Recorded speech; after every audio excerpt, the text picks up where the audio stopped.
Pengurusan jenazah bermaksud mandi, kafan, solat, usung ke bumi. Pengurusan jenazah fardu kifayah, iaitu memadai hanya segelintir manusia yang melaksanakannya dan gugur kewajipan ke atas yang lain. Tanda-tanda nazak. 1. Tapak kakinya lurus. 2. Tidak ada timbal balik pernafasan. 3. Mata selalu tenung ke atas. 4. Meminta sesuatu yang ganjil. 5. Perubahan tabiat. 6. Terlalu dahaga sentiasa meminta air. 7. Tidak mengecam sahabat-sahabat atau keluarga dengan penglihatan, iaitu kabur penglihatan. 8. Lidah keluh dan tertutup selera. 9. Keningnya luas terkunggung biji mata. 10. Sendi pergelangan tangan renggang. 11. Hidungnya tunduk pucat tidak berpeluh. Tindakan awal ketika berlaku kematian, mengucapkan innalillahi wa inna ilaihi raji'un. Haru mengucap bagi keluarga terdekat, bakar bau-bauan seperti gaharu atau kemenyan. Menutup seluruh tubuhnya dengan kain. Letakkan tangan di atas dadanya. Letak benda-benda berat di atas perutnya. Letak mayat atas tempat tinggi. Ikat dagu supaya mulut tidak terbuka. Salin pakaian bersih. Sapu pada sendi-sendi dengan minyak. Sapu matanya yang bersih. Sapu pada sendi-sendi dengan minyak. Sapu matanya supaya pejam. Bismillah wa ala malata Rasulullah. Amalan sunat. 1. Ajar mengucap di telinga la ilaha illallah. 2. Membaca surah Yasin ataupun surah Ar-Ra'd. 3. Titik air ke dalam mulutnya dan basahkan muka dan dadanya dengan air. Kerana Nabi SAW ketika hampir wafat meminta semangkuk air dan membaca surah Al-Ikhlas, surah Al-Falaq dan surah An-Nas. Lalu dibasuh muka dan menyapu di dadanya. Persediaan pengurusan jenazah. 1. Memberi dan menyediakan peralatan mandi dan kafan jenazah. 2. Menentukan tanah perkuburan atau menghubungi pihak tanah perkuburan. 3. Mendapatkan kereta jenazah. 4. Mendapatkan pemandi jenazah jika ahli keluarga tidak berkemampuan untuk memandikannya.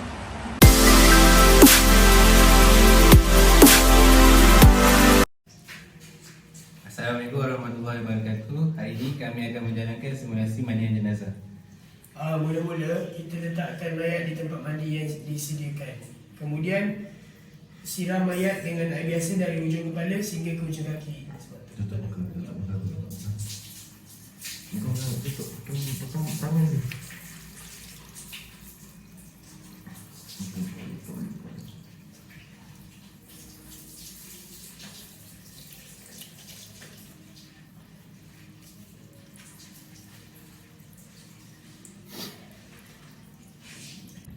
Seterusnya beristinja mayat terlebih dahulu. Angkat sedikit bahagian badannya. Selepas kita angkat badannya, kita meluap.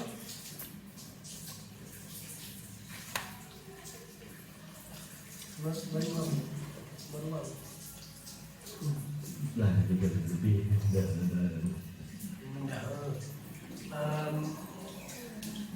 Seterusnya kita membersihkan mulut mayat. Basuh dengan air sabun.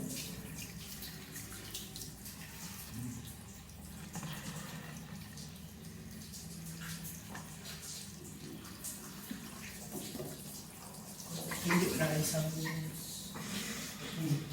Kita basuh dengan air sabun. Sabun.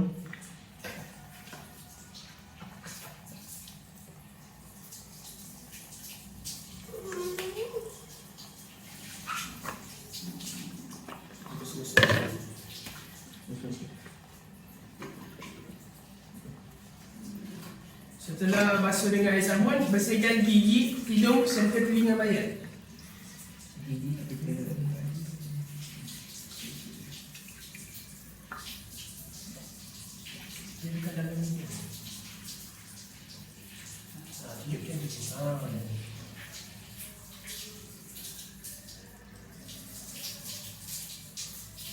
bersihkan jari tangan, pelipat lengan dan ketiak.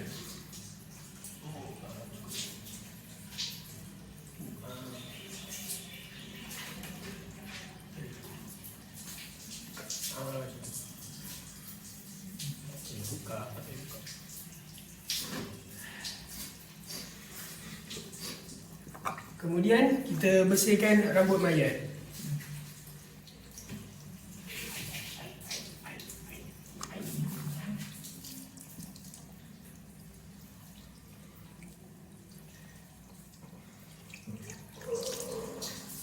Selepas bersihkan rambut mayat, kita bersihkan jari kaki pula.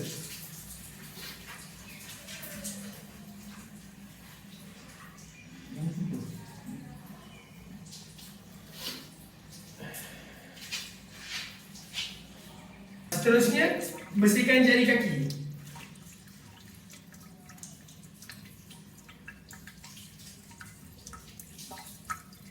Setelah bersihkan jari kaki, basuh dengan air sabun ke seluruh anggota.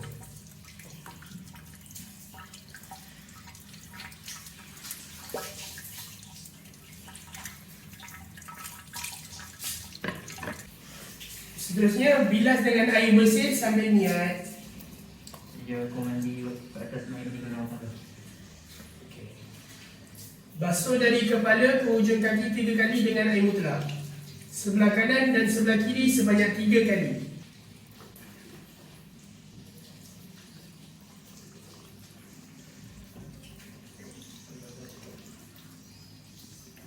Mengiringkan mayat dan basuh lambung kanan dan kiri.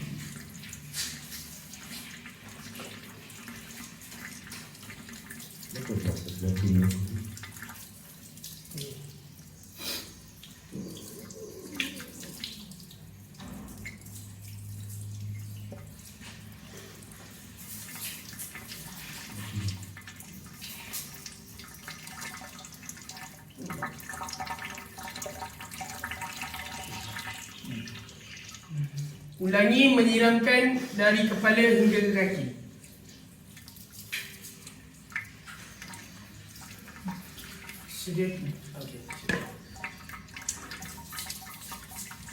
Seterusnya, air kapur barus telah disediakan. Tutup seluruh anggota mayat dengan kain nipis.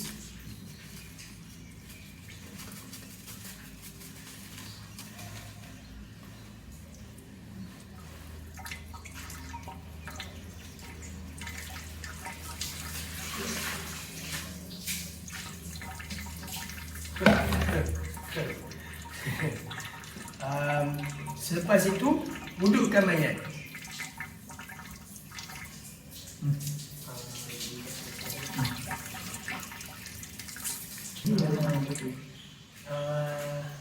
Niat.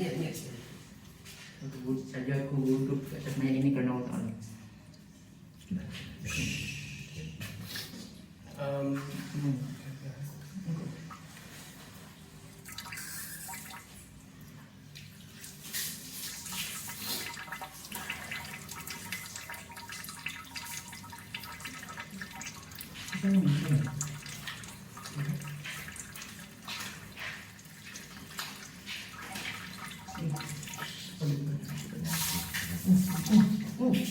Pasti kau lihat kan?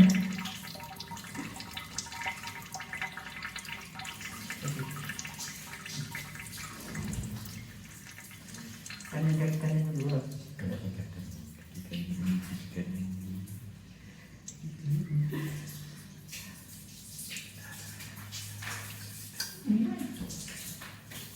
Seterusnya, lapkan menggunakan tuala.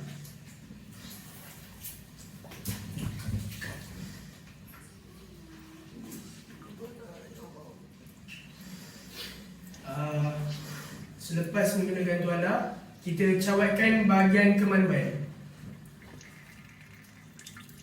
Zulfikri buat. Tak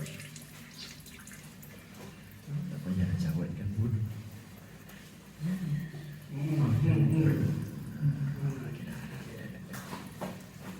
Dan akhir sekali, selepas itu mayat diusungkan ke tempat pembaringan.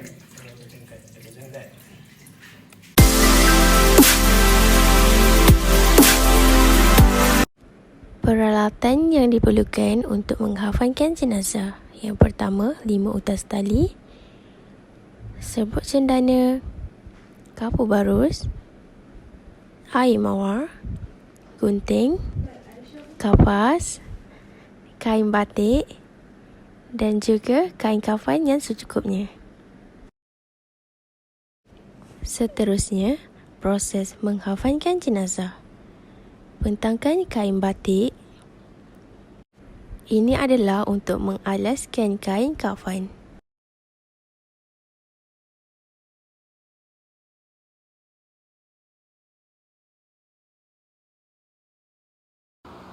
Dengan menggunakan lebihan kain kafan, guntingkan 5 utas tali untuk diikat pada jenazah.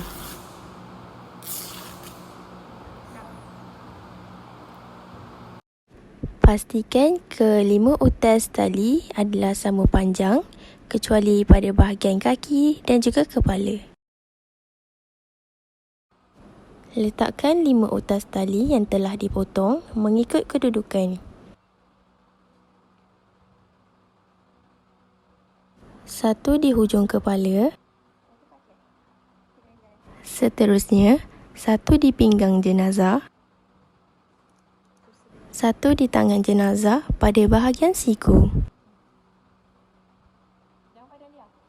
Seterusnya, satu diletakkan di lutut jenazah. Dan bahagian yang terakhir adalah di hujung kaki. Bentangkan kain kafan yang pertama mengikut saiz ketinggian jenazah. Kemaskan kain kafan yang telah diletakkan. Nilai kain kafan yang diperlukan untuk jenazah lelaki adalah sebanyak 3 helai, manakala untuk jenazah perempuan adalah sebanyak 5 helai.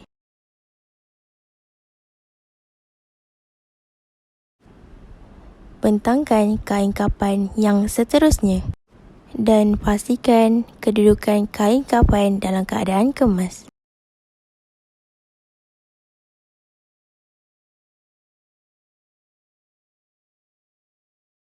Langkah yang seterusnya adalah letakkan kapas yang mencukupi di bahagian tengah kain kafan.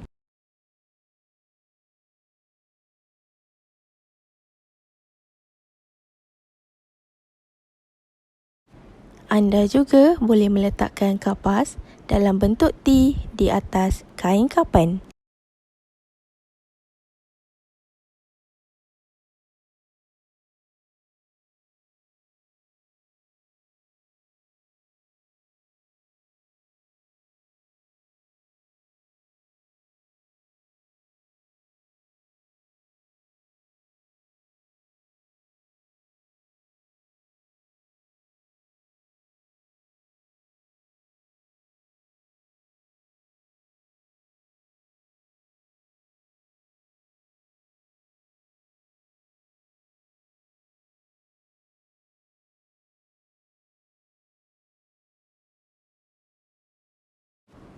Seterusnya, taburkan sedikit serbuk cendana di atas kapas yang telah dibentang.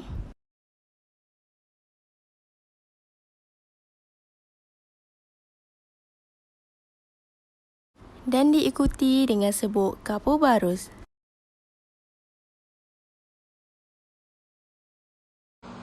Angkat jenazah dan letakkan di bahagian tengah kain kafan. Bagi jenazah perempuan, guntingkan kain kafan untuk dibuat tudung. Seterusnya, sarungkan tudung pada bahagian muka jenazah dan kemaskan lebihan kain tersebut.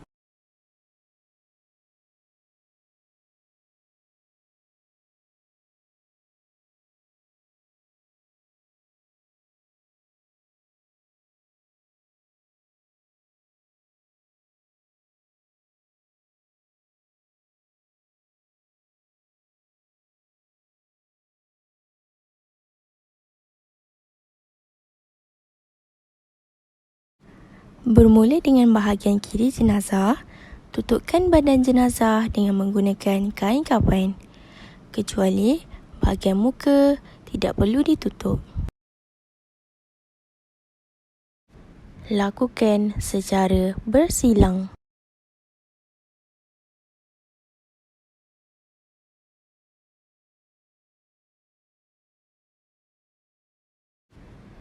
Ulangi proses berikut mengikut tertib sebanyak 5 helai kain kapan yang digunakan bagi jenazah perempuan, manakala 3 helai kain kapan yang digunakan bagi jenazah lelaki.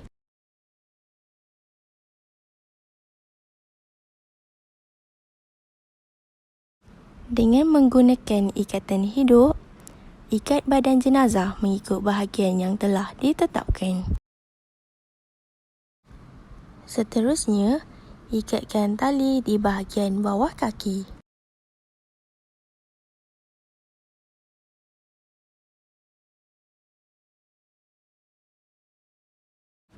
Dan pastikan ikatan tersebut dalam keadaan yang kemas.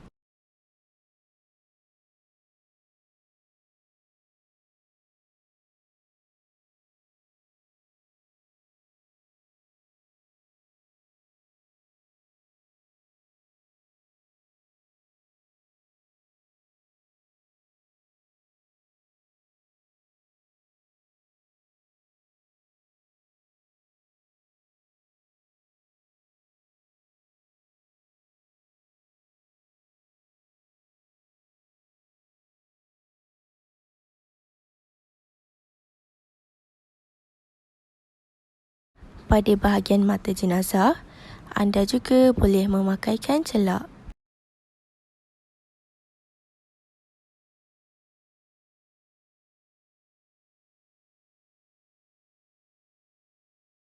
Sebelum menutup kain pada bahagian muka jenazah, ahli keluarga boleh menatap dan mencium jenazah buat kali yang terakhir.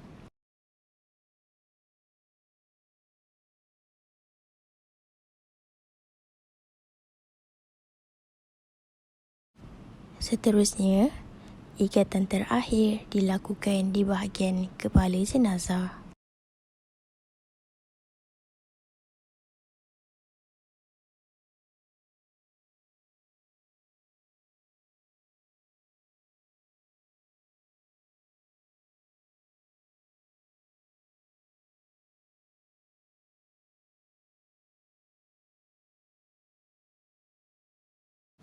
Kemaskan lebihan kain kapan yang telah diikat pada bahagian kepala.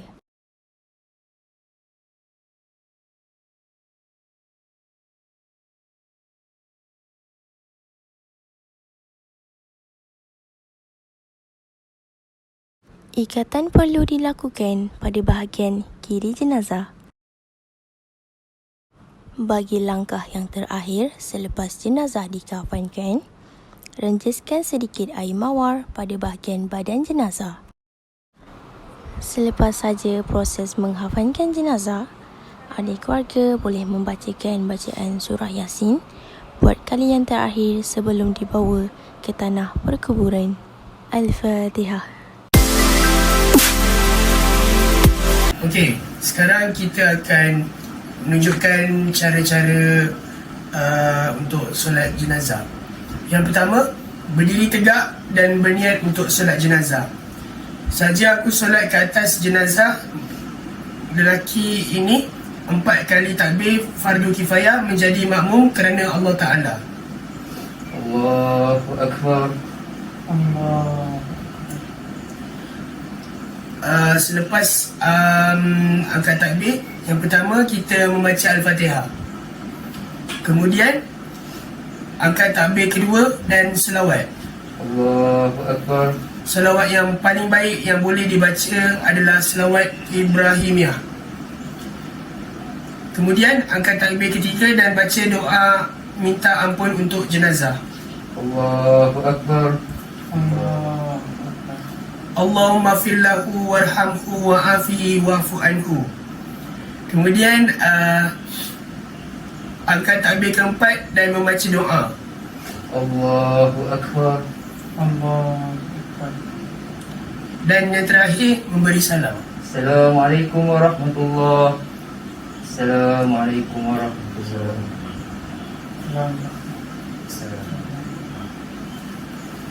Assalamualaikum warahmatullahi wabarakatuh. Hari ini saya akan menerangkan tentang cara mengebumikan jenazah. Yang pertama, kelebihan mengebumikan jenazah. Sabda Nabi SAW, barang siapa yang menyaksikan jenazah sehingga disembahyangkannya, nescaya akan diberi pahala 1 kirat. Dan barang siapa yang menyaksikan jenazah sehingga dikebumikannya, diberi pahala 2 kirat.